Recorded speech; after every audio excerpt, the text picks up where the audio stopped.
বাবা, ওটা সজীব ভাই আর কামরুল ভাই না? হ্যাঁ, মনে হচ্ছে তোরাই। আচ্ছা, তুমি এদিকটা সামলাও, আমি ওনাদের সাথে যেয়ে না দেখা করে আসি। আচ্ছা মা।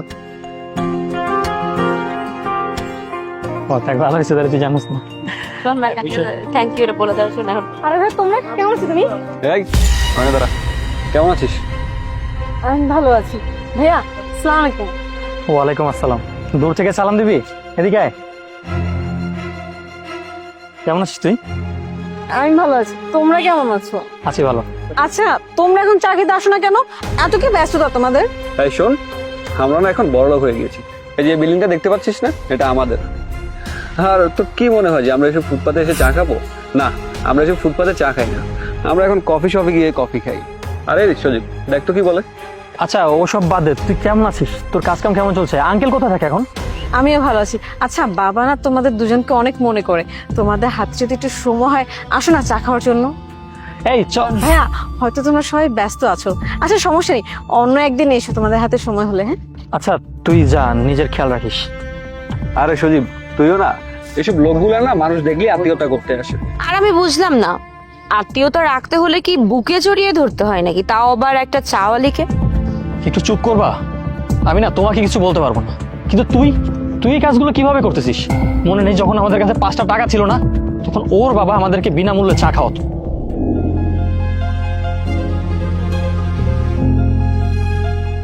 না বাবারা, জানো, হ্যাঁ বুঝতে পারছি তোমরা ছাত্র মানুষ, আর যখন টাকা কামাবা তখন টাকাটা দিয়ে দিই। চাও? হ্যাঁ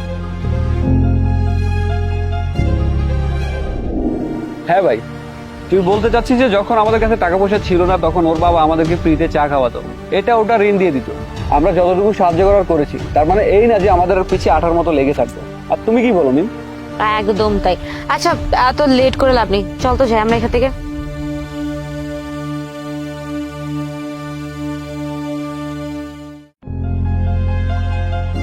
মা, তোর মন খারাপ কেন? ওরা কিছু বলছে? না বাবা, ওই যে মানুষ বলে না, মানুষের কাছে যখন টাকা আসে তার সাথে সাথে তার মনে অহংকারও চলে আসে। ঠিক তাই হয়েছে।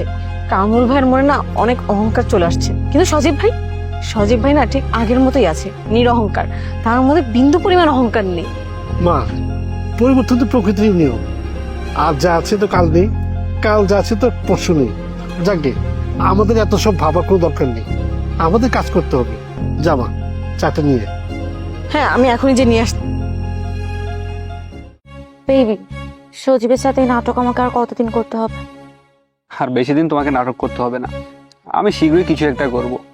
সজীবের সব সম্পত্তি যখন আমি আমার নামে করে নিব, তারপরে আমরা দুজন সরাসরি সিঙ্গাপুর চলে যাবো। That's good. দেখি কতদিন তুমি কি করতে পারো। আরে এই মায়ের রান্না সজীবের সাথে দেখছিলাম, তবে কামরুলের সাথে কি করে? নিশ্চয়ই কোনো ঝামেলা আছে। একটু ওয়েট কর, আর বেশি দিন নেই। বাহ, এইগুলো চলতেছে আমার পিঠ পিছে, তাই না? প্রদীপ, তুমি এখানে? কেন, আমাকে এখানে দেখে দুজনে খুব অবাক হচ্ছ? ভাবতেছো হঠাৎ করে আমি এই জায়গায় কিভাবে আসলাম? ওই যে চাচা, যার মেয়েকে এত অপমান করলে, সে আমাকে সবকিছু বলে দিয়েছে। তোমাদেরকে এর আগেও একসাথে বসে থাকতে দেখেছে, আর উনি সবকিছু বললো। আমি না এই কথাগুলো বিশ্বাস করিনি। তারপর অফিসে গিয়ে সিসিটিভি ফুটেজগুলো চেক করলাম, আর দেখলাম আমার পিঠ পিছে তুমি দিনের পর দিন এইগুলো করে যাচ্ছ। ছি। দেখ বন্ধু, আমার কথাটা একটু শোন। চুপ কর তুই, তুই আর একটা কথাও বলিস না। তোকে আমি ভাইয়ের মতো ভাবতাম, কিন্তু না, তুই বন্ধুও না, তুই বন্ধু নামের কলঙ্ক। আমাকে যদি তুই বন্ধু ভাবতি, আমার গার্লফ্রেন্ডের সাথে এই কাজগুলো তুই করতে পারতি না। ব্যাস, চুপ করো সজীব, শেষ করছি আমি এই লুকোচুরি খেলা। আমার আর এসব ভালো লাগছে না। সত্যিটা আমার আজকে তোমাকে বলতেই হবে, আমি তোমাকে ভালোবাসি না, আমি তো ওকেই ভালোবাসি। আর তোমার সাথে এতদিন প্রেমের নাটক করেছিলাম কারণ কোম্পানির যাবতীয় সমস্ত ক্ষমতা তোমার হাতে, তাই আমরা চেয়েছিলাম আগে কোম্পানি দখল করতে আর তারপর তোমাকে ছেড়ে দিতে। তার মানে এতদিন যে আমার সাথে যা যা করেছে সবকিছু নাটক ছিল, সবকিছু টাকার জন্য ছিল? দেখো, বর্তমান সময়ে ভালোবাসা বলতে কিছুই হয় না, সমস্ত কিছুই হচ্ছে টাকার খেলা। তুমি ভুল ভাবতেছো, সবাই তোমার মতো চিটার না, সবাই তোমার মতো চিন্তা করে না। বর্তমানে এখনো এমনও মানুষ আছে যারা টাকার থেকে ভালোবাসার মানুষটিকে ভালোবাসে, তোমার মতন অ্যাটলিস্ট। সজীব, চুপ করো। সবকিছুই হচ্ছে টাকার খেলা, বুঝতে পেরেছো? আর টাকা যদি তোমার কাছে না থাকতো তাহলে ওরাও তোমাদের সাথে থাকতো না। সবাই থাকে টাকার জন্য। না, ওরা একদমই এরকম না। আর কথা হচ্ছে তোমার ভুল ধারণা মনের মধ্যে না, আমি তোমার ভুল ধারণা এখনই ভেঙে দিচ্ছি।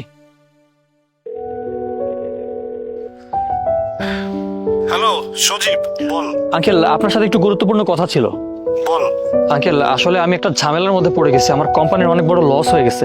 আমার ইমার্জেন্সি 10 লাখ টাকা লাগবে। আপনি কি একটু আমাকে টাকাটা ম্যানেজ করে দিতে পারবেন? টাকাটা না হলে না আমার কোম্পানিটা একদম লসের মধ্যে পড়ে যাবে। বাবা, তুই কোনো চিন্তা করিস না, আমার জমির কাগজ আছে, এটা বন্ধক দেয়া 10 লাখ টাকা ম্যানেজ করতেছি, তুই রাতে এসে নিয়ে যাইস। কিন্তু আঙ্কেল, আমি না খুব ঝামেলার মধ্যে আছি। আমি আগে কনফিউজ যে আমি আপনার টাকাগুলো আদৌ কখন ফেরত দিতে পারবো, কিরকম সময় লাগবে আমি এক্স্যাক্টলি বলতে পারছি না। আরে বাবা, তুই কোনো চিন্তা করিস না, আর জীবন থাকলে অনেক টাকা কামাইতে পারবি, আর তোর প্রতি আমার পুরো ভরসা আছে। আচ্ছা আঙ্কেল, আমি রাখছি। আশা করছি এবার তোমার ভ্রান্ত ধারণাগুলো দূর হয়ে গেছে। ওই মানুষটাকে নিয়ে এতক্ষণ যা ভাবতেছিলে ওরা সেটা না। ওনার কাছে পর্যাপ্ত টাকা নেই, উনি ওনার জমির কাগজ বন্ধক রেখে উনি আমাকে টাকা দিবে।